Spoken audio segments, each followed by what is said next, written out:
to another great episode of the Bourbon Road with your hosts, Jim and Brian, where they talk bourbon and, of course, drink bourbon. Grab yourself a pour, kick back, and enjoy another trip down the Bourbon Road.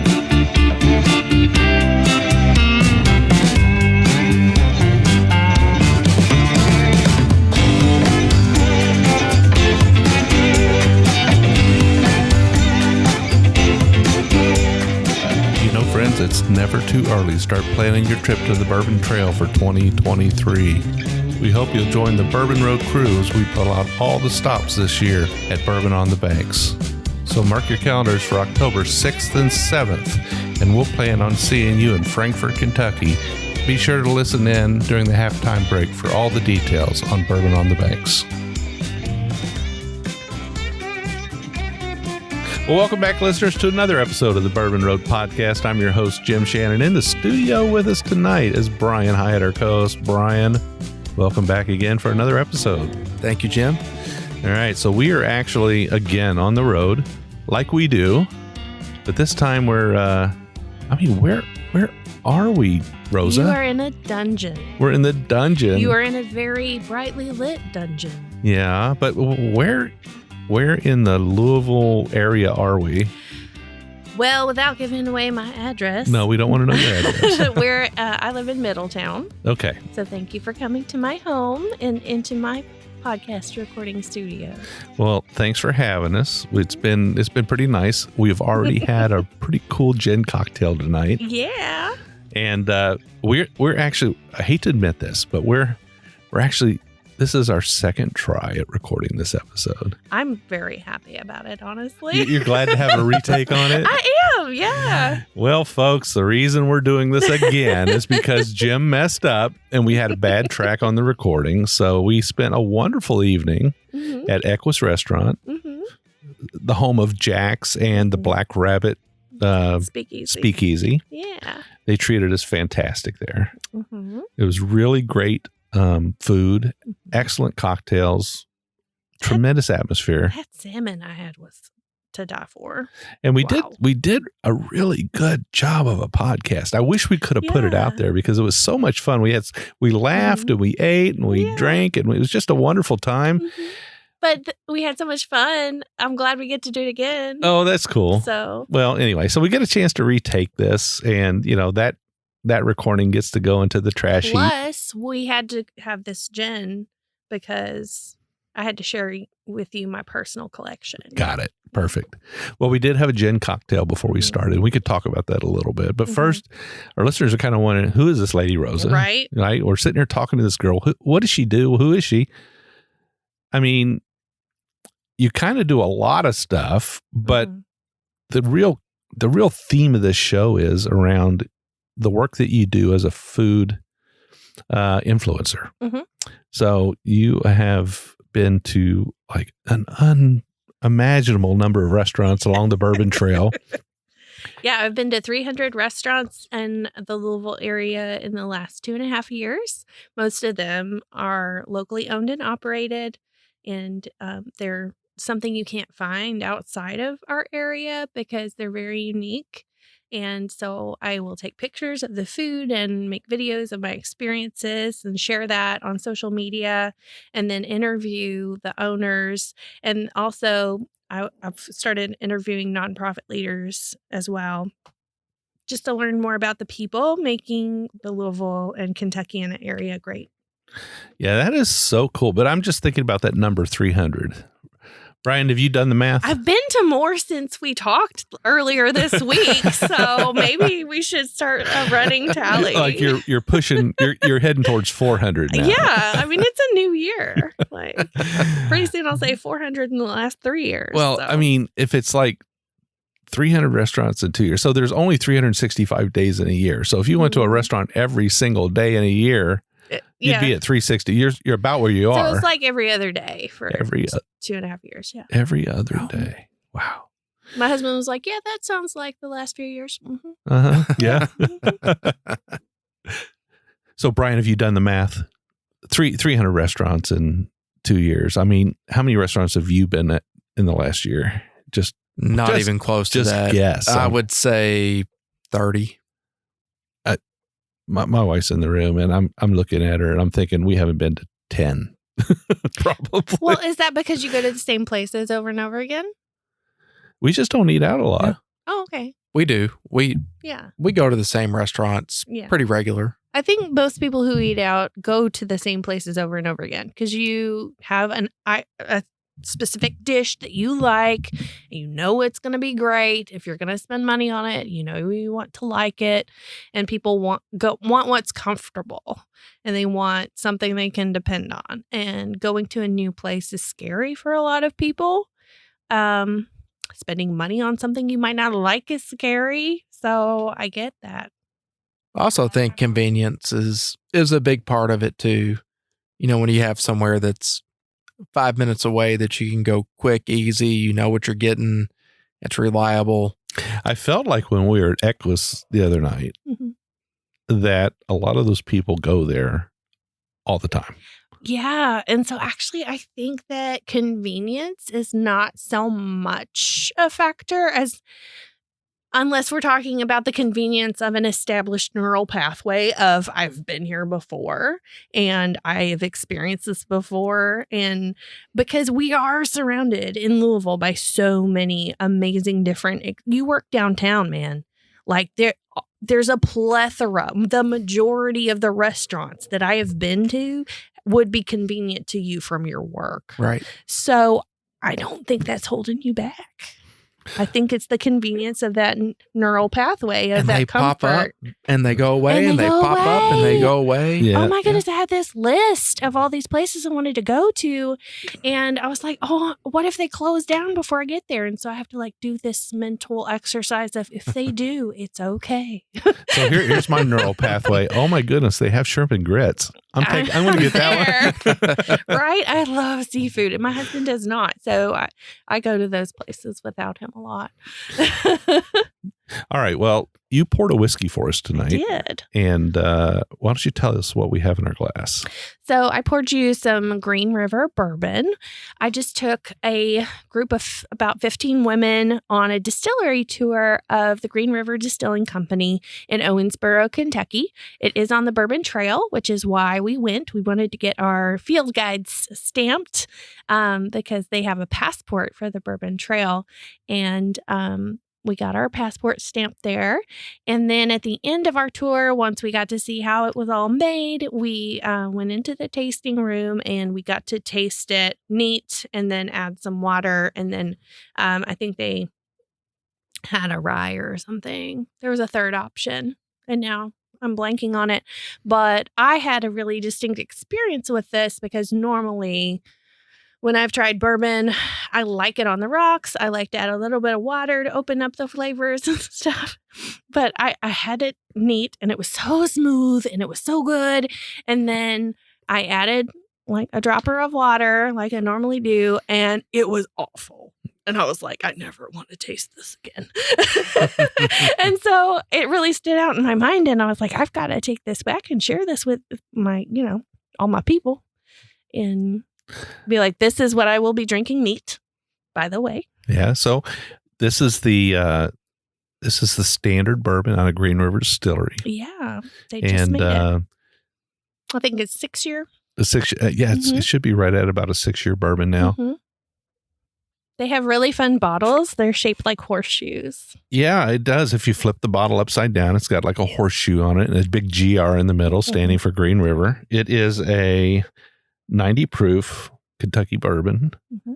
And there's not a lot of distilleries in Owensboro, but the two that are there are huge, right? Yeah, it was massive. They control the seasons inside of their warehouses. Yeah. And they were talking about it. And so they're like, yeah, we like that we have 4 seasons in Kentucky, but in our warehouses we have 6 and we can schedule them. Yeah. I mean, this place was huge.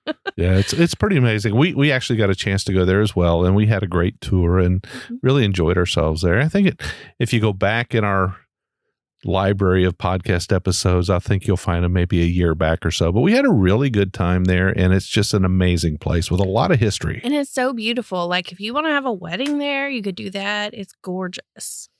Well, I tell you, I've always thought the Green River Bourbon was pretty darn good.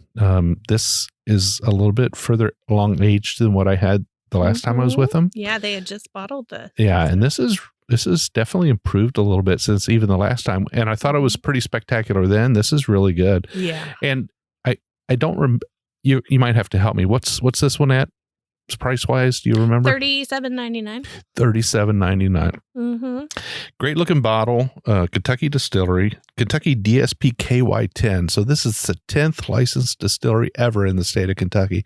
That puts them way back in time. Of course, they've been shut down and resurrected and under new ownership. Can I complain about that? Yeah, sure. Because, okay, so we're doing these distillery tours, and I know they want to have their numbers to indicate the history of it. So we start the tour, and this lovely man, Day, is telling us about the original founders of the Green River Distilling Company and how it won all these like global awards for how great their bourbon tasted and all this. And then they shut down for like 20 years with Prohibition, and then other periods that it was shut down. And the original recipe was made in these huge wooden vats. And during or after Prohibition, those wooden vats were sold to Maker's Mark.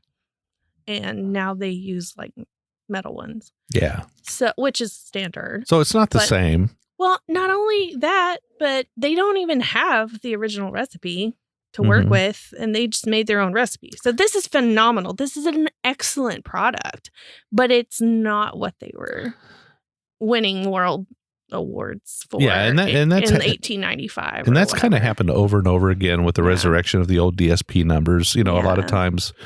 I just feel like it's kind of a misnomer. It is. But, you know, it's a descendant or a family member picks up on their family story from 100 years ago, and they say, hey, I want to start a distillery today. And, oh, by the way, my great-great-granddaddy used to own X distillery. And it is in the same place. And that number's just sitting there in the record books, and nobody has it. Yeah. They request it. And it's called it's a historical request. Mm-hmm. And a lot of times they'll do whatever they can to make it happen. Yeah. Because it's cool. It's fine. Yeah. But it doesn't mean that it's the same distillery. It doesn't mean that this drink that you're drinking is the same thing that won those awards, right?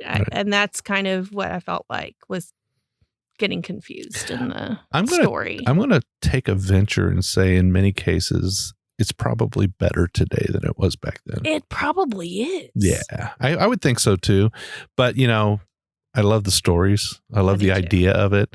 I can't imagine tasting something from the 1890s, really. And as it was, the day it was, you know, put out back then. But when they test the proof by lighting a match. Yeah. All right. Well, let's move on a little bit. So we all know at this point that you're a food influencer, but what do you do for your day job? I am a nurse. Yeah. Right now, I call patients after they're discharged from the hospital, but I was in the ICU for 8 years, and during that time, I was with people on the worst days of their lives, even when they got better. And then on days when they didn't get better, I held their hand while they were dying or held their family members while the patient was dying. And it was just a lot of shared grief. Yeah. And I loved my job, and I loved the people and the connections and the authenticity of it, because nobody's faking anything when you're going through those really hard situations.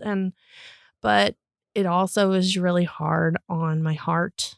And I realized I wanted to make sure that I lived before I died. And I didn't feel like I had. Yeah. Really. I've been very responsible. Like, I didn't start drinking till I was over 30. So it was very, and not in an unhealthy way, but I'm just saying, like, I was trying to do everything to be very financially and everything responsible. So I don't know. I started to prioritize having fun. So it had a profound effect on your life. It really did. And this is the period of time through the COVID. I was burnt out before COVID. Yeah. So you kind of did that job before COVID. Yeah, and I it just really got did. worse during COVID. Yeah. So on my unit, a lot of people would call on me to be with the people who were dying because I was good at it as far as supporting the patient. Comforting. And I was comforting to people. Yeah. But I think that means that I walked through that death and dying process a lot more frequently, maybe, than other people did. Yeah. I don't know. I can't compare myself to other people, but I definitely can say that had a huge effect on me, and I needed to brighten up my outlook a little bit. I don't think everybody can do that job. Not anybody can do that job. Yeah, it's true. Those people who are still doing it deserve all of our praise and support. Yeah. So you're also a bit involved in nonprofit fundraisers and things like. Can you tell us a little bit about that? Yeah. So, starting with the area in which I work, which is funded through raising money through nonprofits, we had some fundraiser events that I helped get auction items for and learned how that process worked. And it's really cool to get to partner with like these restaurants and local businesses and be like, hey, let's spotlight them in these different ways and say, hey, we've got this great auction package that's a compilation of all these different local things that we can spotlight instead of let's send them out of town to Chicago or whatever. Let's focus on what we have here locally that's a treasure. And like you said, Brian, you go to the same 30 restaurants over and over again. Like you could have a new experience without leaving town. But, sometimes people need to win that at an auction to go down the street. That's right. So that's kind of how that got started. And so I got on the planning committee for some different fundraising events. And then through my Instagram, I get invited to go to a lot of events to promote them as well as to take pictures and stuff while it's happening to document it for later. So it's a lot of fun. I get to meet a lot of really cool people who are making a difference in the community in a lot of different ways that I didn't know existed. That's awesome. Mm-hmm. Yeah, very cool. So how do you see that tie in with the bourbon industry from the nonprofit fundraisers? Do you see a lot of that crossover? Most of the money is raised through auctioning off bourbon at almost every event. I think we've seen a couple, maybe a few here and there with Pappy. Yeah. I mean, that's kind of what we do in Kentucky, right? I mean, it's everybody gets excited about Pappy, but I'll tell you what, Michter's is generous. Yeah. Can I just say, like, kudos to them. Like, they are huge at supporting local organizations. And so if you get a chance to support Michter's, like, they really do give back to the community. And like, everybody gets all excited, like, here's this really rare Pappy, but like, there's probably like 50 bottles like up for auction, and all those different distilleries are donating them to be auctioned off, so it just so happens that those are the ones that kind of get the attention. But you're right, absolutely. Companies like Michter's and Peerless and Four Roses, I mean, they're all contributing at a pretty high level to the fundraisers and those groups doing good. So what's the one you're working with specifically? Right now, I am a Woman of Impact nominee for the American Heart Association. So I worked as a stroke nurse in the ICU, and I saw some miraculous transformations of people who were treated for stroke, and their symptoms were reversed, and they were able to regain the function of their body. And then I've also seen strokes go really bad, and that really be the end of that person's quality of life, and they're completely disabled, and it's a burden to their whole family and their community and stuff like that. And so I want to support the research and the community resources and education of early recognition of the signs and symptoms of stroke, and to activate EMS if you see someone having a stroke, and call 911, because if you do get there in time, then you may be eligible to get those symptoms reversed. And a lot of people don't know that that's even possible. So I'm working with the American Heart Association as part of the Go Red for Women campaign to fundraise and raise awareness through April 6th. That's awesome. This year. Yeah, I've always heard that, and we can all, any of us could be faced with a stroke victim at any point in time, and and if you could recognize those symptoms and make the call and get them help quickly. Don't ask them if they want you to make the call. No, if they're having an injury to their brain, they don't need to make that decision. Yeah.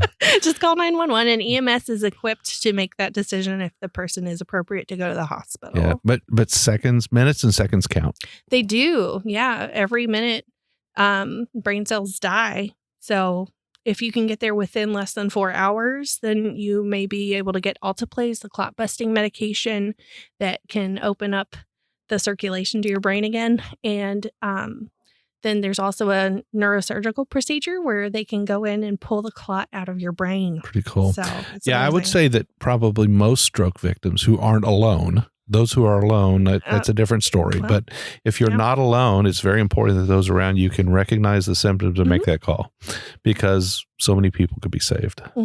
You want me to talk about what to look for? Yeah, absolutely. Yeah. That would be great. I mean, so we use an acronym called BFAST, where B is for balance. So if you experience a sudden change in balance, E is for eyes, a sudden change in vision. F is for face. You may have seen some people have a facial droop on one side, or they lose all the sensation, or they go numb on one side of their face.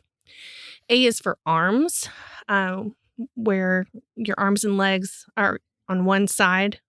You lose strength on one side or sensation. And then S is for speech. It could be slurred speech. A lot of people don't get called 911 for them because people assume they're drunk. Yeah. And so it might sound like somebody is drunk. And then it could also be not understanding what's being said to you, or saying all the wrong words. Like you say a jumbled mess of words that don't go together. And then T is for time, where time saved is brain saved. And so that's when you call 911. Yeah. So if they appear to be not even on both sides, that's a big thing, right? If you're looking at them and one side doesn't seem to be like the other side. Some people are like that at baseline, but if you're looking at somebody and that changes, yes. Yeah. Slurred speech, vision, stuff like that. That's great to know. I mean, I think a few people have heard that right now, and it may make a difference in somebody's life. So I hope so. Thanks for sharing that. Hey, if it helps one person, it's worth it. Yeah, absolutely. Well, Brian, what do you think about this this bourbon? I think it's good. Yeah, I like it. Green River. Not a lot of people get to Owensboro when they're on the Bourbon Trail. It's kind of out there. 2 hours away from Louisville. We carpooled. I drove 4 other women up there, and we we went out to eat at Sassafras afterwards, which is a locally owned restaurant in a historic building in Owensboro. And their house bourbon is Green River.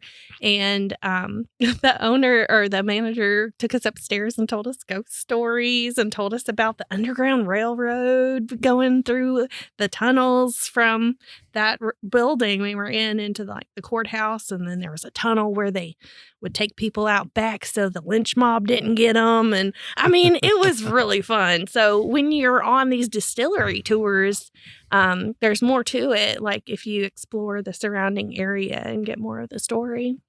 It's a pretty cool place. I don't remember where we ate. If we ate at some old house. It was it barbecue?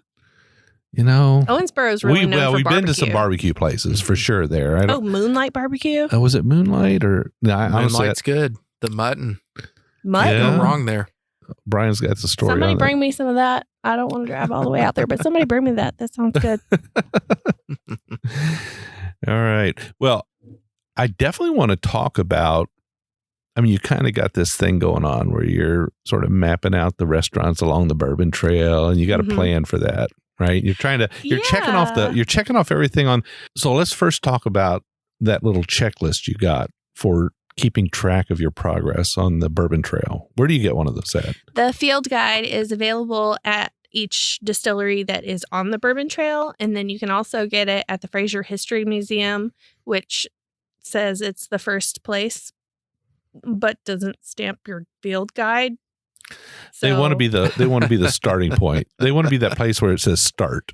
Like Start here. I know, but they don't stamp a start on there. I was like, can you like write something in there or something? And the guy was like, no, we don't do that. And I'm like, then why do I start here? I already had my field guide. I got it at Jim Beam. I don't understand why I'm here. I get that. Like I took my daughter to the Fraser History Museum because it was great. And we watched this great video about Kentucky and the history of Kentucky. And they've got a great room full of bottles of bourbon upstairs. And I know they have events up there, but yeah. Okay, so you got this thing, and it's got all the distilleries on it. It's kind of a little pamphlet, and you go around and you get it stamped or not. In the case of the Fraser History You better Museum. get it stamped because if you get them all stamped, there's supposed to be a prize. Yeah, like Do a you know T-shirt. what it is? Oh, wow. No, do you know what it is? I don't know what the price is. I don't either because it doesn't say what it is. So I'm going to find out. Okay, I don't know anybody who has done it. I think Okay. we've been to them all, but we don't carry the field guide with us. Well, so if you don't get the stamps, you don't get the prize, that's Jim. that's exactly true. So, So how many are on the list? oh gosh. Well, because there's the Bourbon Trail list, and then there's the Craft Bourbon Trail as well. So it's like 100 different places, something like that. I didn't count them. I'm Should sorry. probably be a pretty good prize, right? I would hope so. More than just like a T-shirt. I would hope so. Yeah. What do you think, Jim? I think it's probably a T-shirt, but I don't know. Or it might change, like if they have a sponsor each month Yeah. that, like, I don't know. I think it should be some kind of compilation gift from all the distilleries. Well, do you know anybody at the KDA? No. You don't know anybody at the Kentucky Bourbon Trail? I mean, The main office is there in maybe Frankfort. I do, and I don't know. You That's where probably- they are. Well, I think I'll be honest. At this point. Well, I think you could probably reach out to Heather or somebody and find Mhm, out, right? sure. Yeah. Well, I think I'm obviously in it for the experience. I Yeah. didn't prioritize it enough to like find out what it is. I didn't get that. What I got by listening to you was you were darn upset you didn't get a stamp. So you're in it for the stamp. I went and I went and they said I was supposed to start there. And I'm like, but now I have no proof that I started here. Do I need proof or do I not? I'm sure there's going to be several people Googling when they listen to this. Well, I think what do we get when we finish this? Exactly. And I don't think there's an answer on the website. So Probably somebody's not. going to have their phone ringing. All right. So You're welcome. So anyway, so you're gonna go and get all these distilleries on one, and then eventually probably go to the craft and do those two, Mhm. right? You're gonna get them all checked off. Mhm. But while you're doing that, you have to eat. Yes, you got to soak up that alcohol. So you're gonna try and find an experience and Mhm. document Yes. restaurants, Yes. places to eat that are near these distilleries. Mhm. Tell us about that. Okay. Well, so far I've been to Peerless, and Peerless did not have a restaurant nearby. So I ended up going to Wendy's. I did not document that. But let's see, where else did we go? I went to Evan Williams, and after Evan Williams, I went out to eat at Muscle and Burger Bar. Very good. Yes, that place is amazing. They obviously have great burgers, but they also have a lot of good seafood options. So we went to Castle and Key, which is near Frankfort, Kentucky. And we ate at Bourbon on Main, which is an amazing restaurant. Everything we had was so delicious. Let's see. We had some bacon-covered deviled eggs. Oh my gosh, it was so good. Speaking my language. Yes, you've got to go to Bourbon on Main. Yeah. Well, let's stick to Louisville a little bit. I know you've been to a number of places in Louisville. Now, first of all, we're not talking about high-end fine dining. We're not talking about restaurants that are going to cost you hundreds of dollars or tens of thousands of dollars. or whatever it is. Yeah, I've always wondered, like, what are the dollar signs? Yes, it's a mystery, isn't it? So It if is you a go on mystery. Yelp or something where you're looking up restaurant reviews, if you see $1 sign, you should be able to eat a meal there for less than $10. I think most of those places don't exist now after COVID because inflation. But if you see $2 signs, it means you should be able to eat there and get a meal for less than $100. So but if you see $3 signs represent tens places, the zeros. Correct. Like how many zeros, right? Yeah. Okay. So if you see 3, Yeah, then you can expect for one person to spend like $100 on a meal there. So, I mean, if I said $5 signs, you're gonna have to sell your I'd house. Be like, Jim, you are paying for dinner because that's outside my budget. Sorry. All right, folks. So we're gonna take a short break here, and when we come back, I actually want to finish drinking this Green River whiskey here, and we come back in the second half. We're probably gonna have another pour, maybe a cocktail. I don't know. What do you think? What do you think, Do you Rosa? need more Empress Gin? Brian brought a bottle too. Oh yeah, what'd you bring, Brian? Brought a special bottle of Angel's Envy. You did a barrel pick. Did a barrel pick. What? We might have to touch on that just a little bit in the second half. All right, folks, we're going to take a short break. We'll be right back.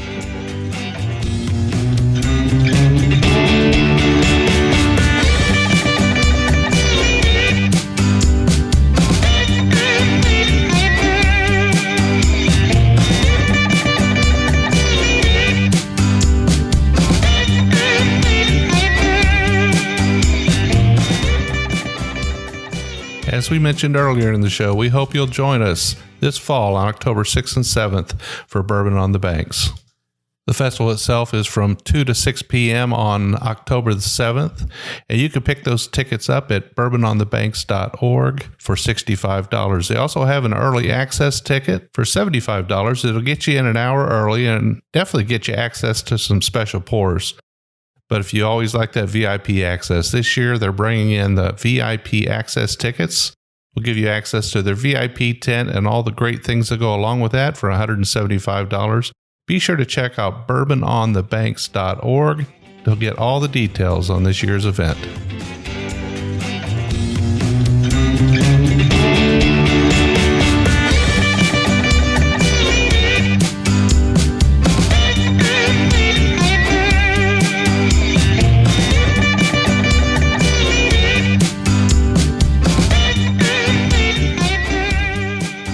All right, so we're back for the second half here. We started the night off with the Green River. We're going to go ahead and switch directions here a little bit and go to an Angel's Envy pick that I had the honor of being a part of with the Louisville Thoroughbred Society. So everybody has a little bit in their glass right now. We're going to enjoy that here and maybe move on to something a little bit later. So what's the proof on this, Brian? So we're sitting at 110 on this one. Oh, okay. So this is a kind of a barrel proof kind of pick here. I see it's got the wings hang tag around the neck there. That's right. So how many people picked this bottle? There were 4 of us. Oh, just So 4 people. That's right. Did you guys all agree on it?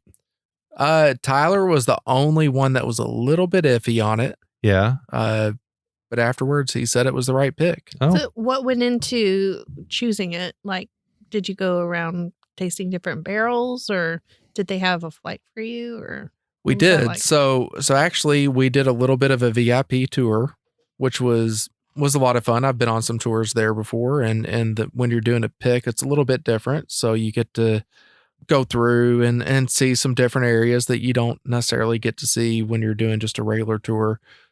We were able to taste several different types while we were there. But then you go into the back room, they say it's secret, not really allowed to talk about a lot, say what's back there. So Did they make you sign an NDA? I did not sign an NDA. Then I guess they didn't mean it was very secret, did they?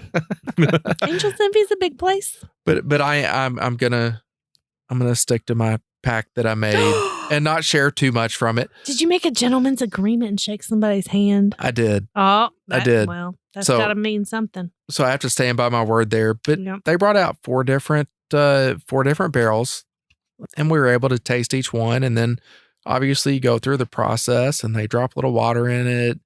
They have their cool little techniques that they use. Secret techniques. That's right. secret techniques. And then you kind of talk about, you have little sheets that you make notes on, and you talk about what you like, what you don't like. And you have some pretzels and different things that you taste. You have to cleanse the palate consistently. You got to make sure that you've got a clean palate. And then, you kind of all talk through, what do you like? What do you think? And then you pick what you're going to go with. So 3 of you were strong for this one. That's right. Tyler was kind of iffy, but he came over to the dark side. That's right. It is dark. It is. It is kind of a dark whiskey. It is. It's a very dark one. All right. So were the barrels vastly different from each other? They really were. Yeah. Well, that's probably good. I'd never done a barrel pick at Angel's Envy before, and I was always curious if their barrels are vastly different, but I guess it's a general rule in the game that they usually are. They usually have some difference to them, and you can definitely tell. So was this one an outlier, or was it just a really good choice? I think with the 3 of us that agreed on it, it was just pretty clear. But I will say, through the process, when you taste it and then you add a little bit of water to it, and it changes the flavor profiles there. There was some variance from tasting without the water in it. And then as we put that in, everybody all agreed on the same one. Initially starting out, it wasn't necessarily so much of an agreement to start, but it changed quite a bit. All right. Well, let's check it out, guys. Brian, you've been with this bottle for a little bit, right? I have. So let's hear your notes on it. So I have to say right now, one of my favorite things that I'm watching, if you would just look across the room, Jim and I have our wives here in the room. And one of my favorite things is to watch my wife taste bourbon and watch her facial expressions. And that was a great one. Rosa can tell you she was watching that whole interaction. She's very expressive. I love it too. Hey, Leslie, it packs a punch, huh? Definitely packs a punch. Yeah, I thought so. Yeah, I don't know if the mics picked that up, but she said definitely it packs a punch. Oh, yeah. Yeah. I mean, there's no doubt that it's finished in port wine barrels, as most Angel's Envy is finished in some type of ruby port typically, right? Yeah. It's a ruby port. Yeah. Yeah. So you're definitely going to get that finished flavor profile from it. But this one, to me, it's really sweet. A lot of caramel. It does have an awful lot of caramel for kind of a port finish bourbon. I was surprised by the nose that I got off of it. Yeah. Now you're getting a little bit of that tannic grape note to it. I don't know. It comes from the port barrel, I'm sure, but it's more of a oropharyngeal taste that you get in the back of your mouth. What is it? What's that? That grape taste that you're talking about. I got it more in the after, like as you're swallowing it, the oropharyngeal taste. Oh man, I don't even know what that word means. Like as it's in the back of your mouth, you're smelling it from the back end. Oh, yeah. Okay. Man, I got so much to learn. I really do. That is so cool. So is that something that you experience not only in tasting like wines and whiskeys and things like that, but also in food? Tasting is not just that initial when you put it in your mouth. You get different stuff out of it throughout the whole experience. Now, I've always heard, and I believe it, and I understand it from all the whiskey tastings I've done, but that your mouth tastes about at a 10% level to the 100% level that your nose does.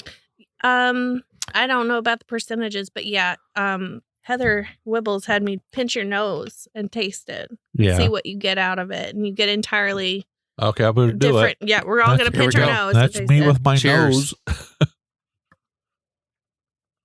Yeah, it's totally different. Yeah, I mean, totally, there's almost nothing day. to it. It's like it burns and then almost all of the positive experience is coming through your nose. Yeah.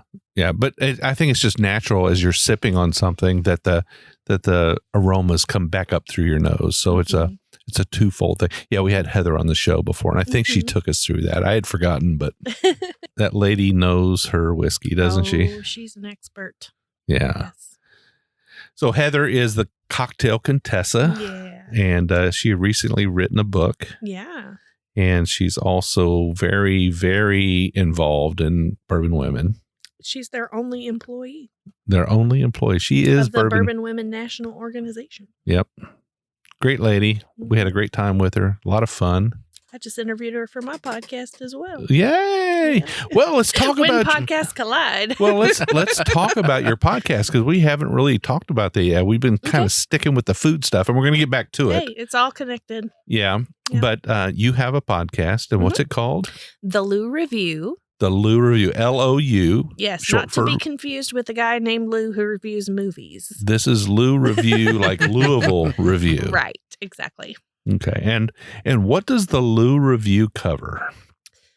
The Lou Review covers the people making Kentuckiana great. And I say Kentuckiana because I have crossed the bridge into New Albany and Jeffersonville, Indiana, and started interviewing people over there as well.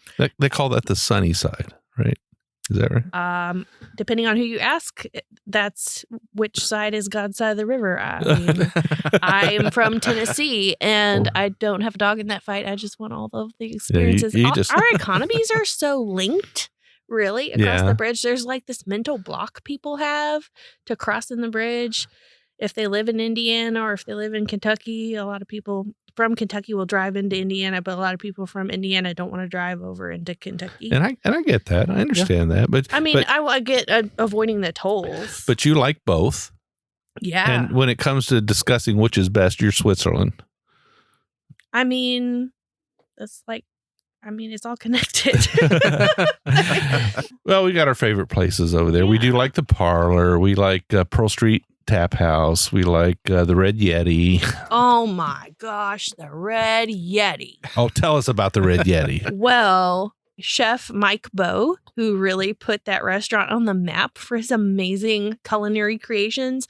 I didn't want to go in there at first because I thought, oh, that's for, men who want the Sasquatch vibe and want to have some greasy food. But then I encountered his food at the Apron Inc. Taste of Louisville. No, not Taste of Louisville. Taste of Independence. There's so many fundraisers. But he won the favorite food of the night at Taste of Independence. And there was like buku's a chef there. Yeah. Like it was amazing. And like his mixture of flavors was so complementary to one another. His ingredients were so high quality. And he sources like almost all of everything they can is sourced locally, and they support local farmers, and it's really high quality food. So, I mean, if you can go to the Red Yeti, that's going to be an amazing culinary experience. Yeah, Melody and I have been there. We actually stumbled upon a pretty good bottle there. An old Four Roses bottle was up on the shelf, and nobody knew it was there. And I got a pour from it. Oh, it was wonderful. Okay.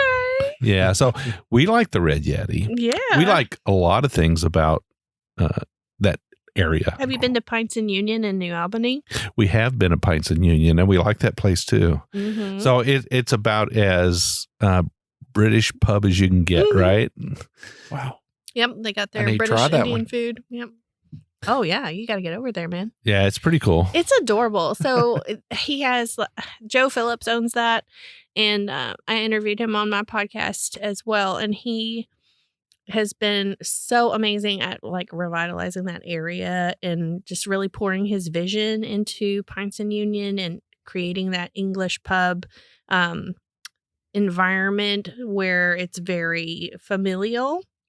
They have TVs playing, but it plays like old things that were on TV, like black and white stuff, no commercials. It's like pre-recorded. Right. So like you can take your kids in there and it's like a family friendly environment. And if you go upstairs, they have all these board games. You can sit up there and play. Like it's adorable. You've got to go there. That's super and cool. They have a lot of great gin options. Yeah.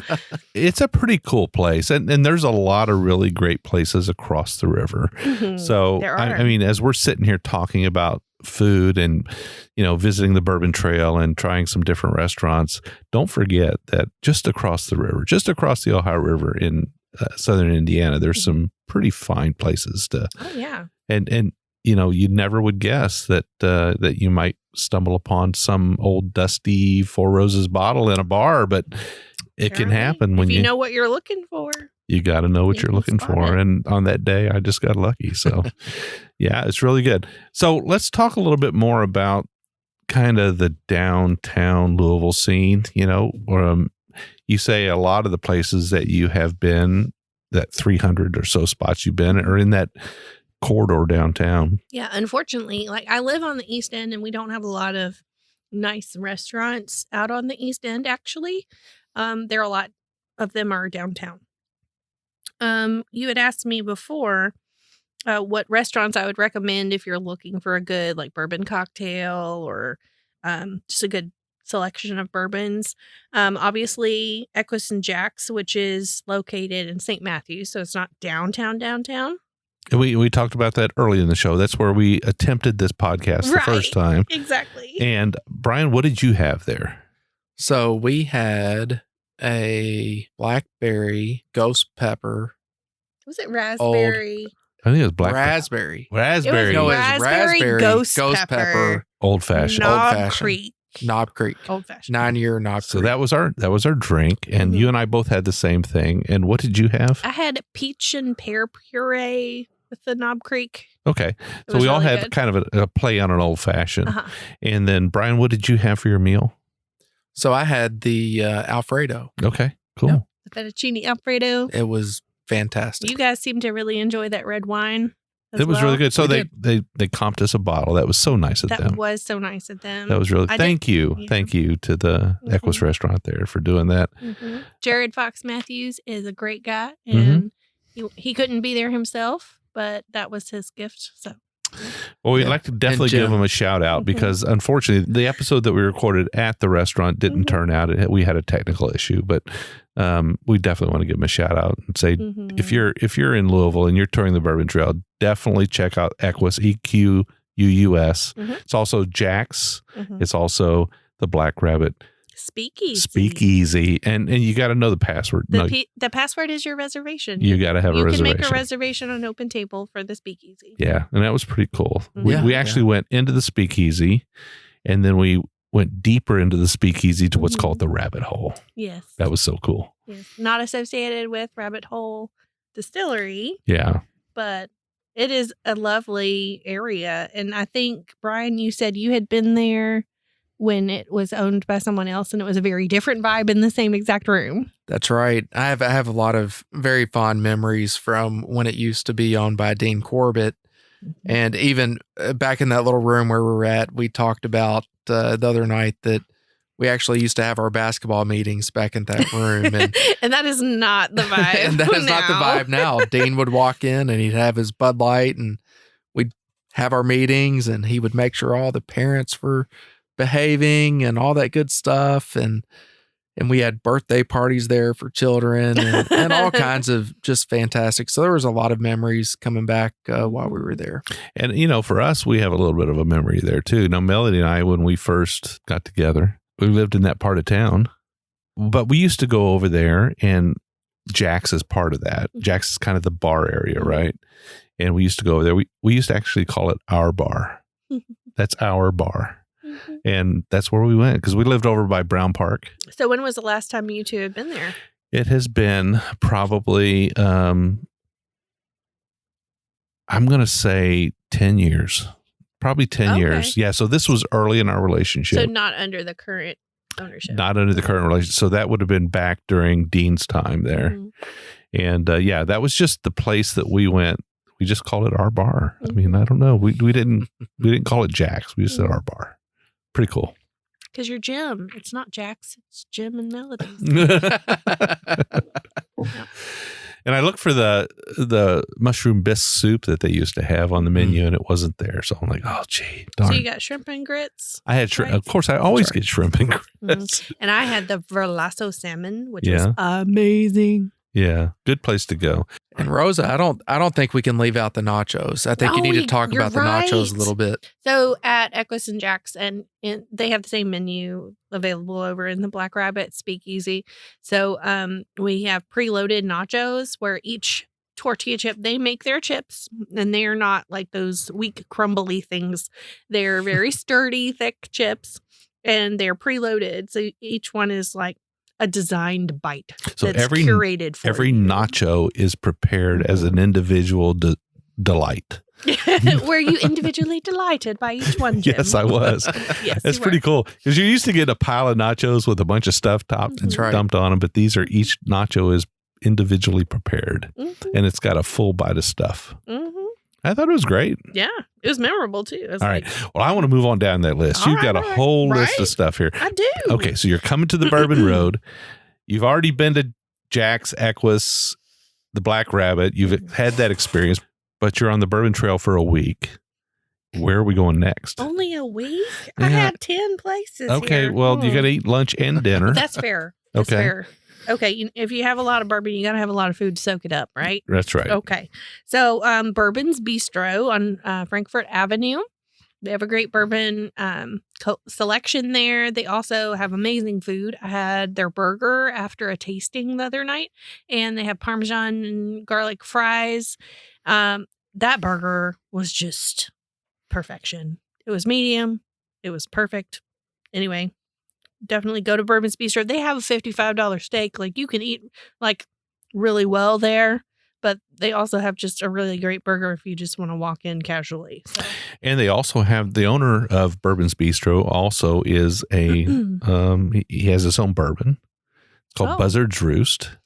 Oh yeah. And it's fantastic. He does such a great job finishing his whiskeys.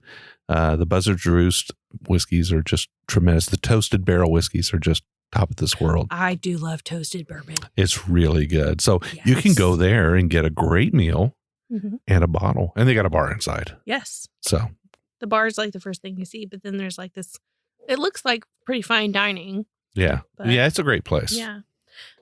Steak and Bourbon, which is off Westport Road in, I think it's Westport Place over there. Mhm. And that's where I fell in love with Michter's rye. I thought I didn't like rye, and I got like I said, Michter's was so nice. They donated to a cause, and I was like, well, I need to, get a sampling of their bourbon, and so I had a flight there, and I didn't expect to like the rye, and that was my favorite one. And then I went to Fort Nelson Distillery downtown and bought a bottle of it. So Yay. Good They have stuff. great Yeah. empanadas. that's Steak and Bourbon. They do. Okay. Wow. They also have like a Roman candle on their birthday cake. So you go there for your birthday. It's like this whole spectacle. It's very fun. All right, roadies, you're listening to this episode. I hope you got your pen and pencil up. But if you don't, at the very least, put a note in your phone to mark this episode that you're going to come back to this if you're coming to the Mhm. Bourbon Trail, because there's some great places to eat here. And honestly, there's a lot of great places to eat here, but there's some misses too, right? You got to be careful. Not on your list, there aren't any misses. I did not prepare a list of places not to go to. But if you don't follow a recommended list, there's Yeah. a chance you could end up at a miss. That's true. So definitely make sure you mark this episode as a must listen before you come visit, because Agreed. y'all coming here for bourbon, but you gotta eat while you're here. That's right. And you don't want to waste your money on subpar Yeah. experiences. Which brings me to north of Bourbon. Uh-huh. You need to go there, Jim and Brian. Yes, you both need to go there. You need to reserve a table for 6 in one of their barrel booths. So you get to eat inside of a barrel that's big enough for 6 people. So it's huge. But the food is like a low country Louisiana theme. But they have an amazing selection of bourbon. So like the bourbon aficionados around town, that's where they're going to go eat. It's off like Goss Avenue, Germantown-ish. So north of Bourbon, make a note. Now that's where we were gonna want to record, but we couldn't because they were Right. closed on Mondays. They're closed on Mondays. Make a note of that. Equus and Jack's is open on Mondays. So take a note of that. The Old Seelbach Bar downtown. That is a gorgeous place. They have amazing cocktails, and they have this gorgeous staircase that makes you think of the Titanic. And then in the basement, they've got this amazing structure that makes you feel like you're in Game of Thrones, like The Rathskeller. the Rathskeller. Yeah. My gosh. gosh, it's so intense. Yeah, pretty cool place. I love that place. Then Repeal Oak Fired Steakhouse. Have you been there? I haven't. You're naming off a bunch of places I haven't been yet. So. Repeal. Remember, I do 10 places a year, so I need to step up we need to step up our game. I guess. I mean, and then, definitely go to Repeal. I believe they have something for everybody there, but they have really good bourbon selections. And then Watch Hill proper is not downtown, but Watch Hill proper is a bourbon club.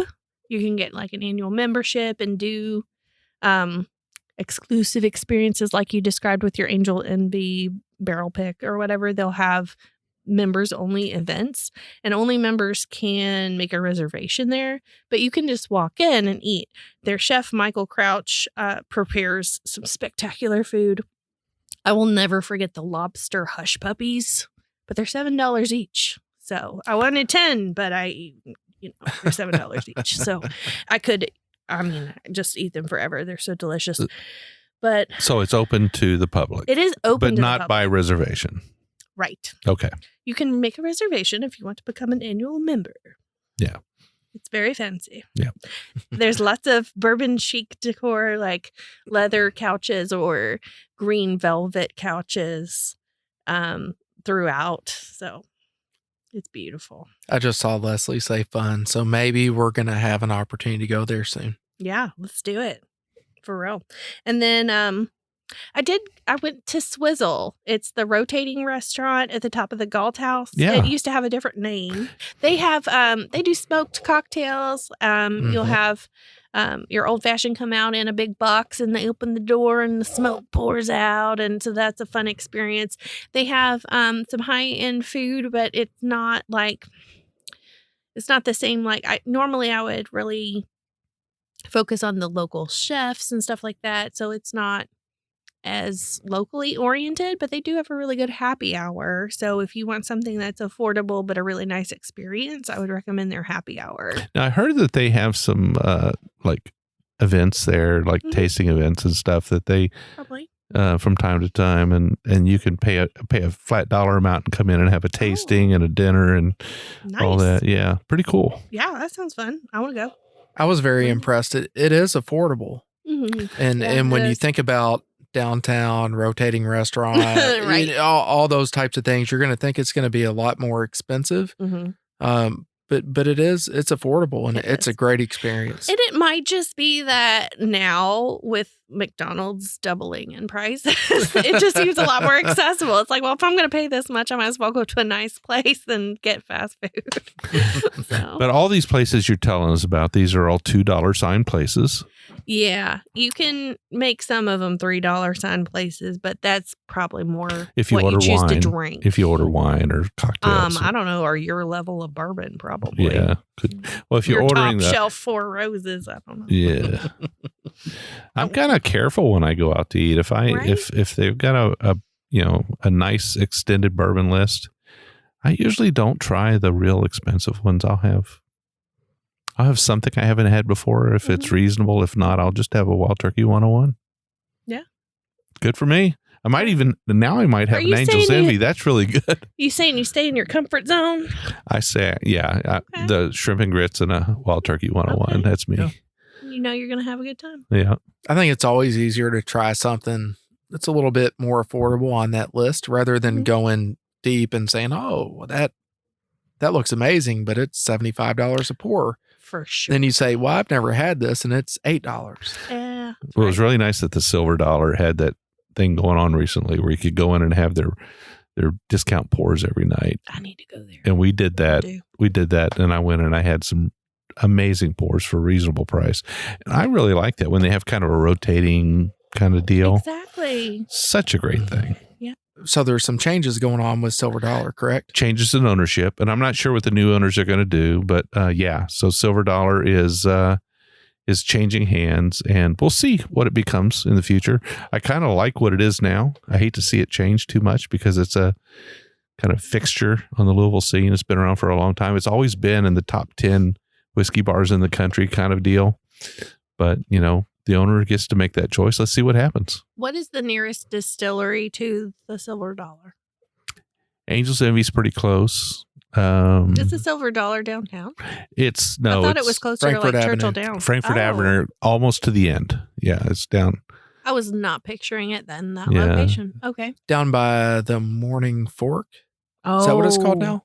I love Morning Fork. The Morning Fork. We went there. The Morning Fork. Which is also Fork and Barrel afternoon. Right. It's a dual purpose restaurant. It kind of Mhm. switches themes, right? Well, they were in two totally separate buildings, Yeah. but they were owned by a couple, and the husband's is Fork and Barrel, and the wife's is Morning Fork, and like she'll dress up like Disney princesses and do all these cool themed brunches, and it's so much fun. Is that on your list? Oh no, on my list of places I have been multiple times. Yes. Oh, on your list you're giving to us tonight. No.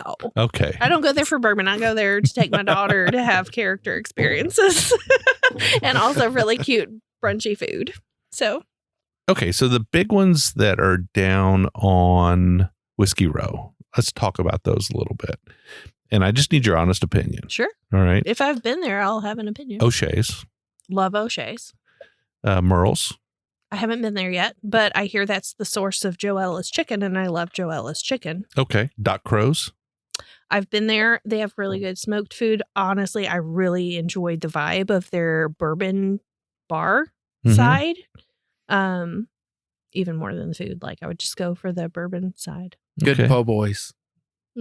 That's not what I had there, but I want that now. So I'm going to get a little more general here. I'm going to Okay. say, if you're in downtown Louisville, let's Mhm. say you're staying at the Galt House and you're doing the downtown Louisville Whiskey Row bourbon scene. You're trying to hit all the downtown distilleries, and then you're going to go out and travel around and do others. When you're downtown, would you more suggest they stay along Main Street, or do you think New Louisville's the place to go, Market Street to the kind of the east side of Louisville? I mean, New Lou has so many great options. Yeah. We talked about this before. Gertie's Whiskey Bar is Yeah. in New Lou, and that's where I've had absinthe the first time was in their speakeasy. Oh my gosh, their speakeasy is so awesome. It's so cozy, and like you go down these stairs. Oh, Lulu on Market now. Which is also in the that old area. Decca, it's in New Lou. Yeah. It's a Louisiana themed restaurant, so you go there and you feel like it's Mardi Gras all the So time. we start talking about Nulu and you perk up. I mean, that's Yes. like your Party zone. I mean, the local seltzeries down there. You can have Yeah. your bourbon turned into a seltzer. And I had my year in review party at the local seltzery, and it was really fun. It's a really light atmosphere. And let's see, the Craftery is over there in Nulu. It's the Craftery bar where you can get a cocktail and make a craft. So I've made some painting things. I made a flask cover there out of leather. Cool. Okay. cool. Yeah. I mean, and it was like all Yellowstone like. I don't know. It felt all rustic. All right. So I get it. If you're get if it? you're Go to staying in Nulu. down, go to Nulu. So Sorry. I can't stop talking about it now. so those who are listening are not from the Louisville area and Mhm. don't know what the heck Nulu means. It's basically short for New Louisville. Mhm. It's kind of the area of Louisville that has been resurrected from the Mhm. ashes, basically from Well, and we have old Louisville where you would go to see like historic buildings and things like that. Yeah. So it's kind of in contrast to So that. this is Market Street Mhm. east of town. So on the other Sure. side of I-65, on the east side of I-65 downtown. Mhm. It's like an extension. Oh, of there's a Whiskey Row. Cuban restaurant down there that's really pretty cool. La Bodeguita de Mima. Yeah. Oh, I love that place so much. I don't go there for bourbon, but I Yeah. love all their food. And they have this massive sangria in this huge like fish bowl, and it's like got steam coming out of it. It's amazing. And there's a little empanada place behind. Have you ever been there? Nope. Oh, it's pretty good. We like that too. But La Bogadita de Mama, or whatever you say it's called. La Senora Bodeguita de Arepas. Mima. Senora Arepas. That's right. That's what's Brian. behind Brian it. got it. Mhm. Leslie had it. Yeah, it's pretty good. We like that too. I think the Cuban restaurant out front is it's our jam. We love the atmosphere. It's the big yellow building in case Yeah. you drive by. You can't miss it. And it's close to Repeal, and Barvetti is down there. Barvetti is Italian. Yeah. Been there. It's really good. And they got a lot of vegan options there at Barvetti. Yeah, So if you're Yeah. vegan, that's a good choice. true.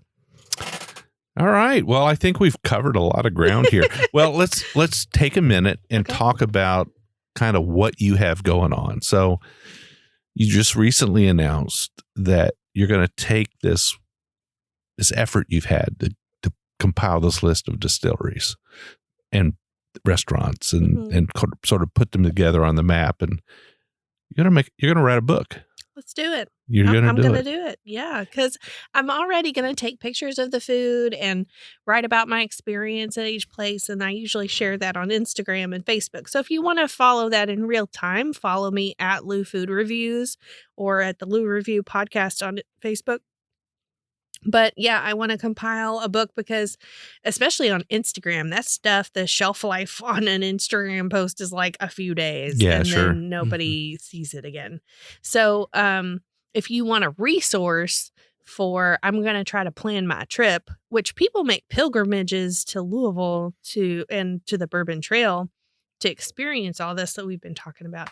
I'd love to be a part of helping them have a resource to plan their trip, because I have the field guide. It does not recommend restaurants. So I'm having to do all this footwork to find out, okay, well, where do I need to go? What's the actual physical closest place? Also, where's the closest place I actually want to eat at? So, yeah. I think that's a great idea. And so people can find out about your book project on Kickstarter. Yeah. And what's the title of your book? Well, since you mention it, Eating My Way Along the Bourbon Trail. Eating My Way Along the Bourbon Trail. Mm-hmm. And so this is a Bourbon Trail visitor's guide to where to eat, more or less. And no matter what distillery you go to, whether it be a craft Bourbon Trail distillery or a main Bourbon Trail distillery, you'll have recommendations nearby each one. Right. Well, within a reasonable distance. Some of them are roundabout. Yeah, so I'll be able to say, I ate at this place nearby, and this was my experience. That's awesome. That's so great. I think people should make a note of that. They should definitely follow you on Instagram, Lou Food Reviews, and sort of follow your travels around. And as you build this list and write this book, and just... and I'm open to suggestions. So if you've been listening to this and you're like, oh, this girl doesn't even know what she's missing, message me and tell me so I can go there. Yeah. Well, Rosa, it's been a pleasure to have you on the show. Thank you. For the second time. I'm so glad it happened this way so I could meet your lovely wives this time and have you over to my house into my illuminated dungeon. Well, thank you for the hospitality. I think we've had a really good time this morning. We got to have that amazing gin drink before we started. And I have to say, I've never seen somebody make a cocktail before that changes colors while it's being made. So, and then put sparkles in it. You mean glitter doesn't come with all of your Bourbon Road cocktails? I normally don't have glitter cocktails, but that one. Because I feel like Leslie might need that to start being a thing. Yeah. She's she's holding on up it. her drink in agreement. All right. Well, thanks again for being on the show. I think you already mentioned where everybody can find you on social media. Yeah, but if you are interested in sponsoring that Kickstarter and getting a copy of the book when it comes out, look it up there, Eating My Way Along the Bourbon Trail. That's perfect. And we'll make sure that when things get going on that, we'll put it back out to our listeners so they can follow it. Well, Brian, where can people find us on the Bourbon Road?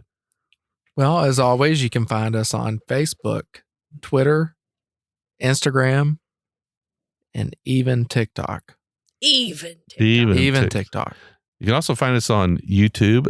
We don't actually put out many videos there. We've got a few shorts, but we don't do video podcasts. Do you dance on TikTok? I would watch that. No, we don't. Jim choked for a second there. No, we don't. He said dance. No, we don't dance on TikTok. Not unless you like the two-step or anything like that, but there's definitely no dancing. Okay. But we also have a private Facebook group called the Bourbon Roadies. We've got 3,200 members on there, and we're kind of particular about who we let in. You got to answer a few questions. You let me in. So. We did let you in. We did let you in. You have to answer a few questions to become part of the group. Look, just go onto Facebook, search the Bourbon Roadies. It'll come up. It's a group to join. Click the join button. 3 questions. Are you 21? Got to be 21 to be in our bourbon group. Do you like bourbon? Because we want to make sure you know you're getting yourself into a bourbon group. And the third thing is we ask you to be nice when you're in there, because we don't want anybody picking on anybody else for what they're drinking. Everybody gets to drink the whiskey they want to drink, and it doesn't matter whether it's from the bottom shelf or the top shelf. Right. You drink what you can afford and you drink what you like. It's your whiskey. Drink it your way. That's all there is to it. Just open the damn bottle, right, Brian? That's right. That's right. Don't stick them on the shelf to gather dust. That's right. And the other thing that we do not tolerate, this is not a secondary marketplace, so don't come on and try to sell bottles. We don't like that. It's funny because if we didn't enforce that rule, we'd probably have 30,000 users instead of 3,000, right? That's right. But we're very strict about it, and our moderators will kick you off in a moment's notice. So just be careful. Come on if you're wanting to have a good time. Share your pictures, share your stories, share your bottles. Have a great time, but don't sell your whiskey. All right, we do a show every single week. Every Wednesday we come out with a new episode. So be on the lookout for it. Brian, what do they have to do to make sure they don't miss one? Well, you can find us on YouTube. You can find us on Spotify, on Apple Podcast, and any other place that you may like to listen to podcast on. You're just looking for that subscribe button. You want to click the subscribe button. And when you do that, you'll be notified each time we release a new podcast. All right. So you'll get that notification. You can know that Brian and I have kicked out another episode, something to listen to, something to take another hour of your time. But yeah, keep an eye out for it. We definitely want to hear from our listeners. If you've got an idea for a show, if you've got a distiller in your hometown that's doing great things, you want to make a recommendation to us to bring somebody on the show, have a bottle, have a guest, whatever it is, a topic, we'd love to hear it. You can reach out to us always on email at team@thebourbonroad.com. You can also go to our website, thebourbonroad.com, and send us a message on our Contact Us page. We'll make sure to get right back to you. While you're on thebourbonroad.com, we got all our swag there, our T-shirts, glasses, hats, all the good stuff. Do you have any T-shirts for women, Jim? They're coming. We're going to have women's T-shirts here in probably the next 30 days. So keep your eyes out. We got a great new design that's coming out. So yeah, thanks for asking, by the way. Yeah, I want one of those. Yeah, you're going to get one. Don't worry.